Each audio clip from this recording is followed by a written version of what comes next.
Good evening.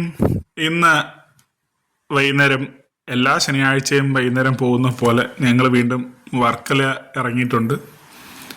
ക്ലിഫിൽ നിന്ന് പതുക്കെ പേടിച്ച് ആ പടിയൊക്കെ ഇറങ്ങി. കാര്യം നല്ല കുത്തനുള്ള പടികളാണ്.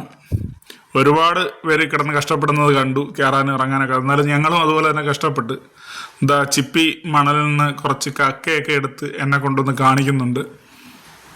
ഇന്ന് രാവിലെ മുതലപ്പുഴയിൽ പോയിട്ട് വന്നേ ഉള്ളൂ. അവിടെയും ഇതുപോലെ കുറേ കക്കകളുണ്ടായിരുന്നു. അങ്ങനെ അതൊക്കെ കാണിച്ച് പതുക്കെ ഞങ്ങൾ വർക്കല തീരത്തേക്ക് ഇറങ്ങി. ഒരുപാട് ആളുണ്ടായിരുന്നു. അവധി ദിവസം ശനിയാഴ്ചയൊക്കെ ആയതുകൊണ്ടാണ് ഒരുപാട് ആൾക്കാർ എല്ലാ ഭാഗത്തും കാണാനായിട്ട് ഉണ്ടായിരുന്നു. തമിഴ്നാട്ടിൽ നിന്നുണ്ട്, ഹിന്ദിക്കാരുണ്ട്, നോർത്ത് ഇന്ത്യൻസ് ഒരുപാട് പേര്, ഫോറിനേഴ്സ് ഒരുപാട് പേര്, എല്ലാവരും ഒരുപാട് പേര്. വർക്കല പിന്നെ ആ സീസൺ സമയത്ത് അത് സ്വാഭാവികമാണ്.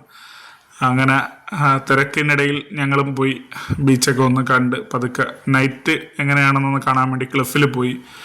എല്ലായിടവും പ്രഭാപൂരിതം തന്നെയാണ് എന്ന് പ്രത്യേകിച്ച് പറയേണ്ടതായിട്ടുണ്ട്. മൊത്തം ഒരുപാട് ഇലുമിനേഷൻ ലൈറ്റുകളൊക്കെ ഇട്ട് ടിബറ്റൻ സ്റ്റോറുകളും ലെതർ മേക്കിംഗ് സ്റ്റോറുകളും അലങ്കാര വസ്തുക്കളും ഒക്കെ ആയിട്ട് വർക്കല നൈറ്റ് ലൈഫ് അങ്ങനെ പോവുകയാണ്. വർക്കല ഒരു ഏറ്റവും മനോഹരമായ സ്ഥലങ്ങളിൽ ഒന്ന് തന്നെയാണ്, അതിൽ യാതൊരു സംശയവുമില്ല.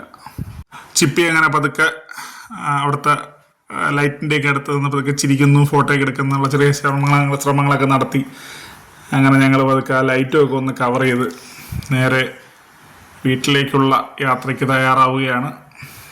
വർക്കല എപ്പോഴും, പ്രത്യേകിച്ച് ഞങ്ങളെപ്പോലെ അടുത്തുള്ളവർക്ക്, ചിറയൻകീഴ് പോലുള്ള സ്ഥലത്ത് അടുത്തുള്ളവർക്കൊക്കെ സായാഹ്നം ചിലവഴിക്കാൻ ഏറ്റവും നല്ല സ്ഥലങ്ങളിൽ ഒന്ന് തന്നെയാണ് വർക്കല, പ്രത്യേകിച്ചും ക്ലിഫ് ഏരിയ.